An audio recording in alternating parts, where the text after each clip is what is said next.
Pangulong Ferdinand Marcos Jr. tiniyak na maayos ang kanyang kalusugan matapos na ma-diagnose ng diverticulitis. May update po dyan si Bombo Annalise Soberano. Tiniyak ni Pangulong Ferdinand Marcos Jr. sa publiko na maayos ang lagay ng kanyang kalusugan at kaya niyang gampanan ang kanyang mga tungkulin at trabaho dahil ang kondisyon niya ay hindi seryoso o delikado. Sa isang video statement, sinabi ng Pangulo na mayroon siyang diverticulitis na karaniwang nararamdaman ng mga mas nakakatanda at stress. Ang diverticulitis ay isang kondisyon kung saan namamaga o may impeksyon ang maliit na supot sa dingding ng ating bituka.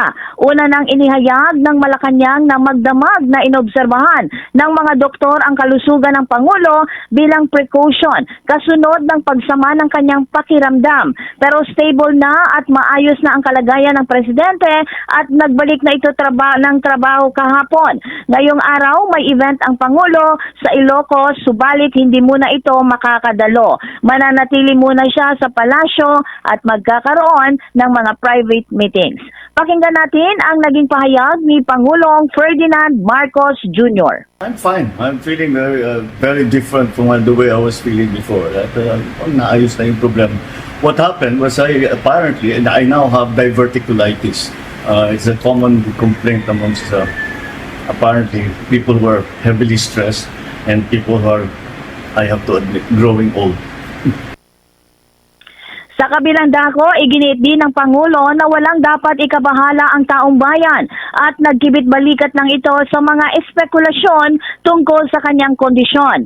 Pagka-discharge sa ospital kahapon, kaagad pinangunahan ng Pangulo ang dalawang private meeting sa loob ng Malacanang. Muli si Pangulong Ferdinand Marcos Jr. Mag-alala. The rumors of my death are highly exaggerated. Huwag kayo muna masyadong excited dahil it's not a life-threatening condition.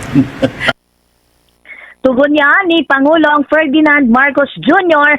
sa mga lumalabas na espekulasyon kaugnay sa kanyang kalusugan.